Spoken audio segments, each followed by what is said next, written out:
भाषण में आप देखिएगा वो जयराम के नाम लिए बिना वो कुछ भाषण शुरू करते ही नहीं है।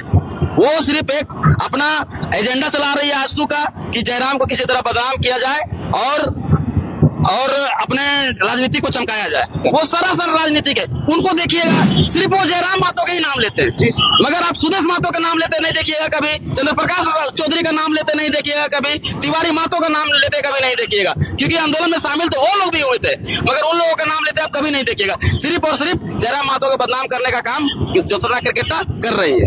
वो जो विरोध हो रहा है वो देखिएगा कि आजसू के द्वारा हो रहा है। ज्योत्सना क्रिकेटा जो है वो आजसू की नेत्री है, इसलिए वो बार बार, वो तो आप ही के समाज से ना आते हैं दादा, कहीं ना कहीं सरकार भी इससे बच रही है। इसीलिए दोनों समुदाय से मैं कहना चाहूंगा कि दोनों समुदाय थोड़ा समझदारी दिखाते हुए इस समस्या का समाधान जल्द से जल्द निकालें और जमीनी स्तर पर फोकस करें, ताकि हमारा जो ज्वलंत मुद्दा है वो विधानसभा में गूंजे। हम लोग को अगर वो एसटी में आते हैं तो हम लोगों को काफी नुकसान हो जाएगा, जैसे कि हो गया मुखिया से लेकर के मुख्यमंत्री तक का वो लोग दावा करेंगे।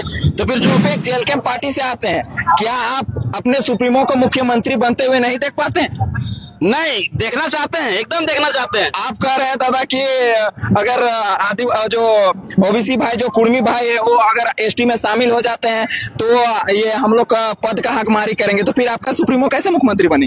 वो बनेंगे, बिल्कुल बनेंगे। देखिए, जब तक कुर्मी भाई लोग का मांग रहेगा एसटी बनने का, वो तब तक विरोध जारी रहेगा। उन लोगों को अगर जमीन को सुरक्षित करनी है या अपनी भाषा को सुरक्षित करनी है, तो वो ओबीसी में ही रह करके वो सरकार से मांग करें ईडब्ल्यूएस की तर्ज पर, या फिर कुछ अलग कॉलम को लेकर के इस पे आंदोलन करें, तो उसमें हम लोग भी पूरा एकता के साथ उनका साथ देने का काम करेंगे। जोहार, नमस्कार दोस्तों, अभी हम मौजूद है राजधानी रांची के प्रभात थारा मैदान धुरुआ में, और आज यहाँ पर आदिवासी भाइयों के द्वारा जन आक्रोश महारैली रखे थे और लगभग झारखंड के 24 जिला से यहाँ पर लोग एकत्रित हुए हैं।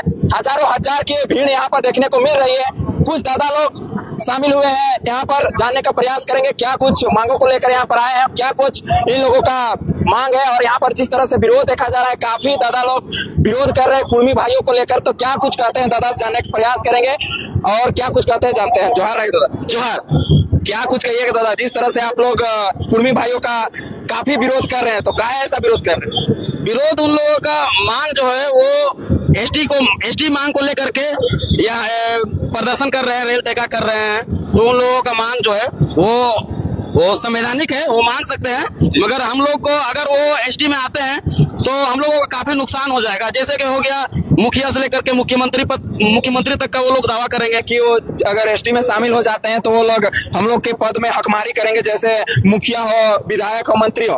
आप एक जेल कैंप पार्टी से आते हैं, क्या आप अपने सुप्रीमो को मुख्यमंत्री बनते हुए नहीं देख पाते हैं? नहीं, देखना चाहते हैं, एकदम देखना चाहते हैं। आप कह रहे हैं दादा कि अगर जो ओबीसी भाई, जो कुर्मी भाई है, वो अगर एसटी में शामिल हो जाते हैं तो ये हम लोग का पद का हकमारी करेंगे, तो फिर आपका सुप्रीमो कैसे मुख्यमंत्री बने? वो बनेंगे, बिल्कुल बनेंगे। देखिए, अभी हमारा क्या है कि हमारा 28 विधायक जी, 28 विधायक है, तो मान लीजिए कि अभी हर जगह से जहाँ पे एसटी भाई लोग है, वहाँ पे महतो कुर्मी भाई लोग भी है। अगर वो लोग एसटी में आते हैं तो फिर वहां से भी वो लोग चुनाव लड़ेंगे। अगर जीत के जाते हैं, ज्यादा संख्या उन लोगों की होगी, तो ज्यादा संख्या उन लोगों की होगी, तो फिर हम लोग राज्य में कम हो जाएंगे विधायक में, तो फिर हम लोग का हकमारी कहीं ना कहीं मारा ही जाएगा। क्या लगता है आप लोग का विधायक, जो भी एसटी विधायक है, वो लोग आपके पक्ष में नहीं बोल रहे हैं, ना तो कुछ ऐसा निष्कर्ष निकल रहा है, तो कब तक ऐसे? क्योंकि देखा जा रहा है कि ये विरोध के दरमियान काफी गाली गलौज भी देखने को मिलता है, जिससे एक अमित भाई भी जेल गए हुए हैं, काफी एफआईआर टू एफआईआर देखने को मिल रहा है।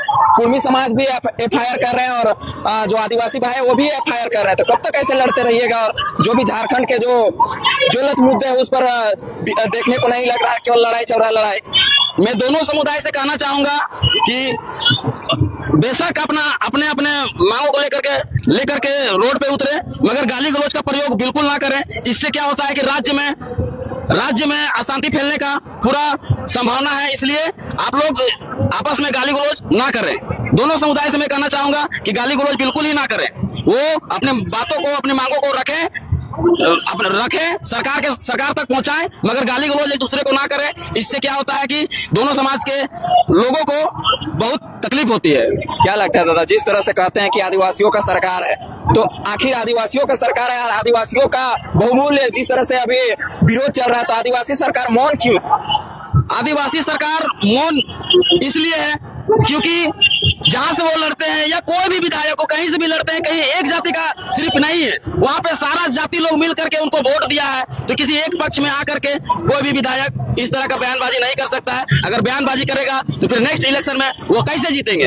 अच्छा, तो क्या लगता है जिस तरह से आपका सुप्रीमो को भी आप ही के सभा से टारगेट किया जाता है, ये कैसे देखते हैं इसको? टारगेट काफी वीडियो देखने को मिल रहा है, क्या कहिएगा इस विचार? नहीं, वो जो विरोध हो रहा है वो देखिएगा कि आंसू के द्वारा हो रहा है। ज्योत्सना केरकेट्टा जो है वो आंसू की नेत्री है, इसलिए वो बार बार वो तो आप ही के समाज से ना आते हैं दादा, और आप ही को मांगों को लेकर वो भी विरोध कर रही है। लेकिन देखा जाता है कि केवल ओनली फॉर जेल कैम का जो भी सुप्रीमो है सोशल मीडिया पे, हम नहीं कर रहे, वो देखने को मिलता है कि केवल टारगेट किया जा रहा है। वो आते हैं हमारे समुदाय से, मगर वो है आंसू से, आप जान रहे हैं। इसलिए वो हम लोगों को विरोध इसलिए कर रहे हैं, वो राजनीतिक है, वो सरासर राजनीतिक है। उनको देखिएगा सिर्फ वो जयराम महतो का ही नाम लेते हैं, मगर आप सुदेश महतो का नाम लेते नहीं देखिएगा कभी, चंद्रप्रकाश चौधरी का नाम लेते नहीं देखिएगा कभी, तिवारी महतो का नाम लेते कभी नहीं देखिएगा, क्योंकि आंदोलन में शामिल थे वो लोग भी हुए थे, मगर उन लोगों का नाम लेते आप कभी नहीं देखिएगा। सिर्फ और सिर्फ जयराम महतो को बदनाम करने का काम ज्योत्सना केरकेट्टा कर रही है। काहे ऐसा कर रही दादा? क्योंकि वैसे तो बहुत विधायक बीजेपी के भी समर्थन दिए कुर्मी आंदोलन में, जेएमएम के भी दिए, आंसू के भी दिए, लेकिन ज्यादातर देखा जाता है कि कभी आंदोलन हुआ तो रामगढ़ में कहीं उनका पुतला ले गया, कहीं उनको काफी गाली गलौज। उस तरह से नहीं करना चाहिए, क्योंकि जिस तरह से देखा गया कि गाली गलौज में अमित भाई भी गया जेल, उनका बेल को लेकर अभी विवाद चल रहा है, उसको लेकर भी ज्योत्सना केरकेट्टा बोलते जा रही, तो आपके समाज उस पर क्यों नहीं एक्शन ले रही? वो देखिए, वो जो ज्योत्सना केरकेट्टा है वो एक राजनीतिक प्रोपेगेंडा के तहत काम कर रही है। उसके हर भाषण में आप देखिएगा वो जयराम के नाम लिए बिना वो कुछ भाषण शुरू करते ही नहीं है। वो सिर्फ एक अपना एजेंडा चला रही है आजसू का कि जयराम को किसी तरह बदनाम किया जाए और अपने राजनीति को चमकाया जाए। क्या कहिएगा जिस तरह से आप ही के सभा से ललकारने का काम करते थे, जिस तरह से अशब्द वो दीदी भी बोली थी, वो शब्द को लेकर क्या कहिएगा?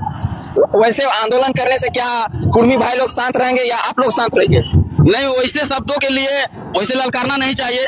उसके लिए हम अपने समाज की तरफ से क्षमा चाहते हैं। और जिस तरह भी राज्य में माहौल बना हुआ है कुर्मी वर्सेस आदिवासी के प्रति, वो एक दूसरे के प्रति शांति बनाए रखें और एक दूसरे को अभद्र भाषा का प्रयोग ना करें, तभी शांति बनी रहेगी और हमारा झारखंड ठीक से रह पाएगा। आपके सुप्रीमो को ये भी कह रहा है कि फर्जी डिग्री लिए हैं, फर्जी ये किए हैं, क्या आपके सुप्रीमो सही में फर्जी डिग्री लिए? नहीं, फर्जी डिग्री नहीं है उनका, वो वाकई में पीएचडी होल्डर है।